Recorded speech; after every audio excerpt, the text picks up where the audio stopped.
Some more serious things and some property news. It seems as though Billionaires Row on Dubai's Palm Jumeirah is the place for super mansions where the ultra-rich are rising. For more details about this, it's friend of the show, Ricardo Scala. He was joining us once again on behalf of RicardoScalaEstates.com. Good to have you back on Talk 100.3. Good afternoon again. Good evening, should I say? Yeah, how's everyone doing? We're doing very, very well. Billionaires Row on Dubai's Palm Jumeirah, Ricardo. Where is it, and how long have you lived there as a real estate agent in this city? I do not live on Billionaires Row. I live next door to Billionaires Row. Oh, of course. Oh, look at that drop, man. But is it true? Is it true? I mean, is this just a marketing concept, or have there always been suburbs that you've been able to highlight as the places for the rich and famous? No, I think what the Palm Jumeirah is doing is obviously this is a custom frond on the Palm Jumeirah where the opportunity was there for owners to to buy their own piece of land and build their own home. There's only a few of those fronds available on the Palm to do that. Now, when COVID hit and when that kicked in, there was a lot of purchasing of the land at that point where the owners were getting the land and they were preparing it and land banking it for basically now. And what we now see is properties that are bigger on this particular frond, which is one of the branches of the Palm, and they're just bigger than everywhere else, double the size, sometimes even triple the size. And because of that, and because of the size of the properties and the expense of the properties and the people that have bought on that frond, it has been labelled with this status. Wow, this is amazing, twice or thrice the size. Like I've been to a couple of these houses, which are the standard units, on the fronts, on the other fronts, which are the standard villas which are there. Those are huge. I can just imagine, double or triple the size. What would it be like? I mean, can you actually get lost in those houses? I was in one. I was in two actually. No, correct. I did 3 yesterday. So you have villas on that particular front, which we're talking about in size. The one villa is 26,000 of built-up square feet livable area. The one, the one that was sold recently that was on the news is just over 37,000 built-up livable space.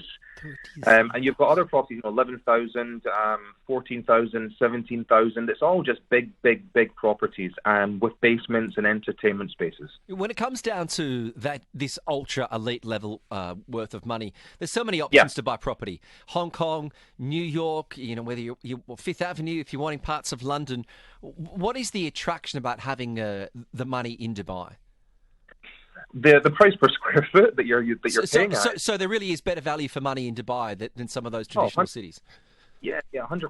If you were to take a proper analysis and compare the price of per square foot that you're buying for these villas here in Dubai compared to what you pay in places like New York and other areas which you mentioned as well, there's no comparison. It's so much cheaper to be buying here than anywhere else in the world. And what's happening now is you have the developers and the owners that are building just complete quality and luxury. And so, it's like a discounted villa, but the same quality and same standards as you get in other parts of the world now. This is phenomenal. The way you speak about all of these villas, you're inspiring me to probably just buy one and live in one. But my question before that is, how do I make so much money to actually be able to afford those?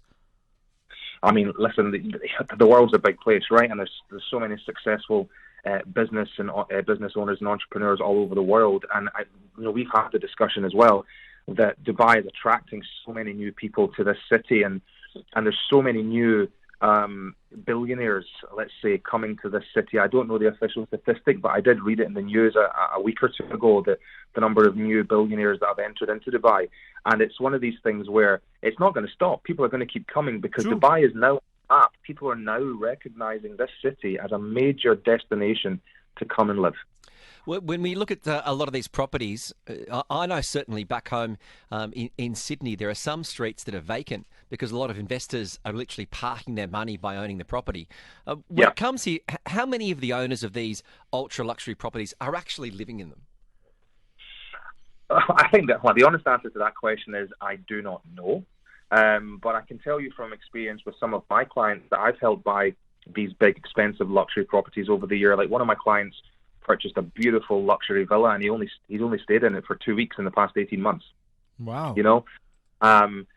it's an opportunity for them to buy the same type of quality as they have in their home city, so that if they do want to come to Dubai for a vacation or an extended stay, they have the same quality that they're used to in their own parts of the world, wherever they're from.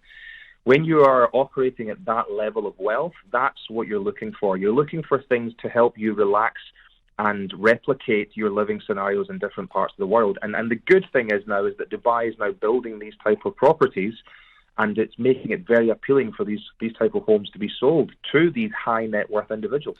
When you get clients that are looking for those ultra luxury properties, 100 million dirhams north, what is there a common theme? Is it a construction? Is it a style? Is there a certain type of marble? What's consistent about the style of properties they're looking for? They probably love to have like a Versace tile in the bathroom or something. Something about, like, is it brand names?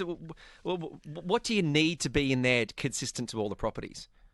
So it's a good question. It's a really good question. I think with the different people that I interact with, they know their stuff, right? If you have a property that's multi-million dollars in wealth or in value, should I say, you know all the materials in that property. You know what you've paid for it in another part of the world. So now when you come to Dubai, you look for the same quality. I have clients that say to me, I'm doing a tour and I'm explaining the flooring, explaining the doors, explaining the lighting. Yeah, I've got that system in my home. I've got that marble on my floor.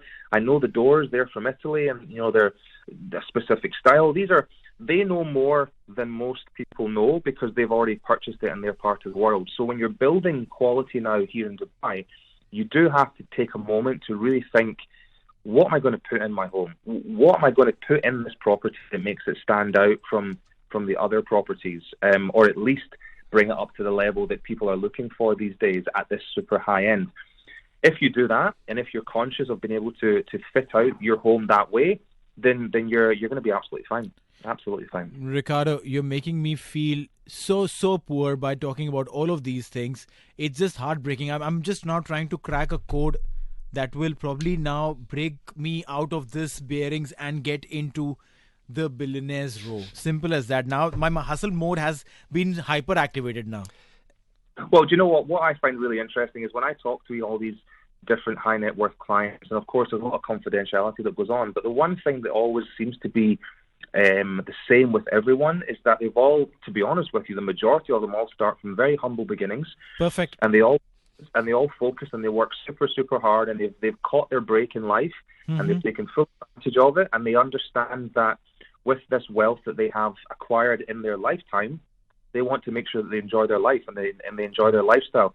I don't think there's any magic rule or sequence that makes certain people stand out more than others, other than just good old hard work and really grasping the opportunities that you get in life. Isn't that incredible? The idea of having the correct work-life balance, but also, and it is a very similar story I've heard, there are certain people, when there's just a little crack in the door that opens, they see that opportunity and they go for it. And they don't look back. So what a fascinating insight it is, and great to hear about this Billionaires Row, which we know will certainly affect both, trickle down from the ultra net wealthy as part of Dubai's economy. Ricardo Scala, the owner and founder of RicardoScalaEstates.com. Thanks again for joining us on Talk 100.3.